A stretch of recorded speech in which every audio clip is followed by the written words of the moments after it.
everything just changed if you were hoping to get Bennedict Mathurin on the Pelicans this upcoming season. He's been linked to the Pels all off season long, and now I think it's time for us to move on and roll with the roster that we got. We're going to talk about it inside this edition of Pelicans Digest. What's good, my people? It's Melz On The MIC back once again inside Pelicans Digest. Thank you so much for tapping in with us on this Thursday. Took the day off yesterday, coming back to it today because I wanted to talk about an article that I saw on Sports Illustrated that I kind of agree with. As you know, the Pelicans have made a flurry of roster moves over the last few days, and a lot of people believe that these roster moves are being made to try to attract Bennedict Mathurin onto their squad, and I just don't see it. And I think it's time for all of us, including Joe Dumars and Troy Weaver, if they're even considering it, for us to move on. But first, got to let you know that you can follow us right now on X at Pelicans Digest. If you are on X, you can follow us there. And also, while you're at it, make sure you hit that subscribe button. This is where you get the best analysis, opinions, and more about the New Orleans Pelicans right here on Pelicans Digest. And all off season long, there's been a lot of talk about the Pelicans and Bennedict Mathurin. And that talk sort of got amplified over the last couple of days with the Pelicans signing Trendon Watford to the team, and also letting go of Hunter Dickinson. And a lot of people believe that some of these moves were being made in order to facilitate a possible 2-for-1 swap with the Clippers, maybe a third team or something like that, to bring Mathurin in. And I've said this before. I've done a video about this during the season. I think we did a video about Bennedict Mathurin right before the trade deadline last season, when he was initially announced as a target for the Pelicans, or being reported as a target for the Pelicans, that I don't think it's going to work. I think you're getting more of the same with Mathurin. Again, fine player. It's not a criticism of him as a player. It's just more of what you already have on this Pelicans team. And today I came across an article on Sports Illustrated talking about this very thing. And the writer of this article, Scott Taylor, made the proposal that the Pelicans just need to move on from this. If they're even still considering this, they need to move on. And let's go ahead and just see what you got with the roster that you got. According to Scott Taylor, Mathurin is a good scorer, averaging over 17 points per game last season with the Clippers. He would give the Pelicans another scoring threat. But that isn't necessarily something the Pelicans need. And I agree with that. You got enough scorers on this team. You got enough guys that can score. We've seen this. And New Orleans already has plenty of players who can score. Even if the Pelicans were to acquire Mathurin, they would still have Zion Williamson, Trey Murphy III, Dejounte Murray, and even Saddiq Bey ahead of him. And it makes no sense to continue to try to make this happen. I said it before, the math just ain't Mathurin. I've said this before.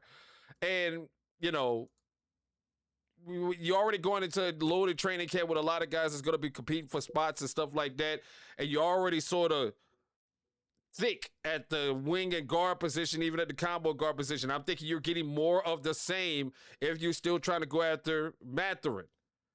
So, you know, I think it's time for us to move on at this point. Mathurin, who plays on the wing, isn't an area the Pelicans need help with. In fact, it's probably their deepest position. On the wing, you have Herb Jones. You got Saddiq Bey. You got Trey Murphy III. You got Micah Peavy. You got Jordan Poole. You got Jordan Hawkins. You got Bryce McGowans. Now, if anything, the Pelicans should be looking to trade away one or two of these guys, not adding another wing player. And that's why I come to the conclusion of with this as well. If you're going to trade these guys, don't trade them for Mathurin. You know, if you're going to trade one or two of those wings, don't go get another wing. Use it to go get a big. Use it to go, find something else that you may need on this team besides another wing, a position that you're insanely deep at. You're not insanely deep good, but you're deep in that position.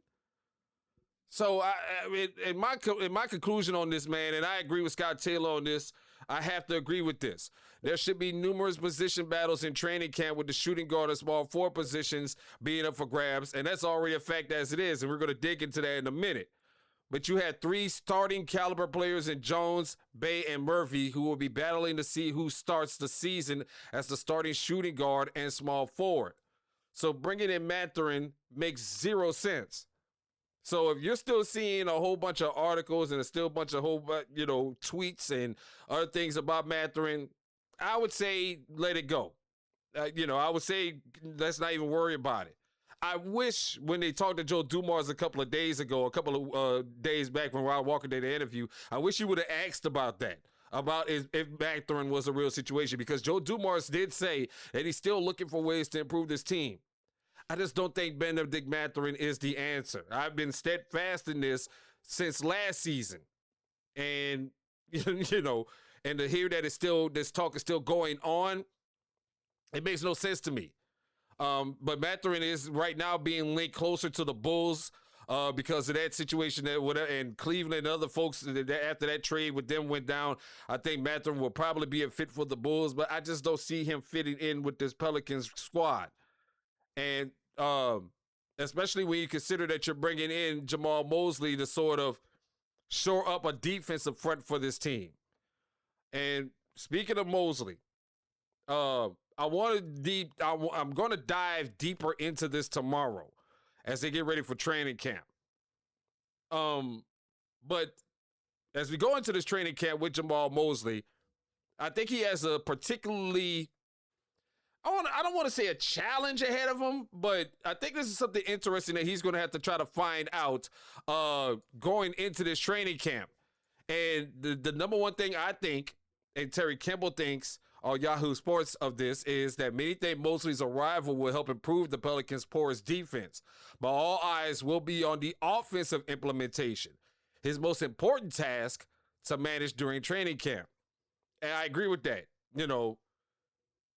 I think because, again, I have long argued that defense is an effort situation. Defense, you can scheme up defense all you want. You've got to want it on defense. And hopefully Mosley can instill that in these guys. Even though I don't see too many guys that really want to put in the effort to be great defensive players outside of Herb Jones, maybe Dejounte Murray. But I think with this roster and the way it's constructed right now, you have to try to figure out, if you're Jamahl Mosley, what rotations and what lineups are going to work. And that's what training camp is going to be all about. If we take a look at the current roster as it is, because as of right now, the Pelicans roster is complete with the exception of 1 two-way contract, which will probably be the battle during training camp. But if we look at the roster as we start right here with the guards, of course, you got Fears, Murray, Poole, Hawkins, and Pierre Jr. on the 2-way contract. Next up, you got the wings with Murphy, Jones, Bay, Peavy, McGowans, and also now you got Wofford in the mix over there as well. For your bigs, as of right now, you got Williamson, which I don't really classify as a big, but, for the sake of this, let's just say he's a big. Missy, Queen, Makovic, and DeAndre Jordan. And also you just brought in Malik D as well. And that's why I'm putting in this more bigs category. You got Wofford, and now you got D on a 2-way contract. And then you're going to have the camp battle, which is the real training camp battle for the final 2-way roster spot. Because, again, it's being reported that Koloko, Houston, and Bufkin, who are the training camp guys, and also Lee, the South Korean player who was at minicamp and a lot of people are starting to keep an eye on, may start battling for those positions. And it's being reported that if Watford could get passed up for his roster spot if one of these guys show out in training camp. So the challenge, in my opinion, for Jamahl Mosley in training camp is figuring out which one of these lineups work better and going to give you the maximum effort as far as on offense and maybe even defense. Which training camp will show which lineups work best in certain situations. Where the Pelicans need an outside shot or a high-quality basket closer to the basket. And that's one of the things that we're going to have to try to figure out with this team is, can you get enough gravity to pull defenders out Instead of having guys just standing on that corner like we saw a lot of last season, you'll see guys not rotating, not moving. They'll just stop and go stand in the corner somewhere and just wait. They'll stand by and watch Zion or Queen or Saddiq Bey play iso ball, or Trey Murphy play iso ball, and they'll just go stand in the corners and think they can shoot a three when most of them can't shoot a three to save their life. So with that being said, going into training camp, you got to figure out what kind of offense this team is going to run that will pull defenders away from Zion and Queen and some of the bigs inside, some of the inside basket making. But even though Zion's been working on this three as well, if you've seen some of the footage from Chris Crisp, his trainer. But that's what I'm interested to see in training camp. Not only are the battles, but how will Mosley get a better offensive strategy implemented with this team, despite him being a defensive guy.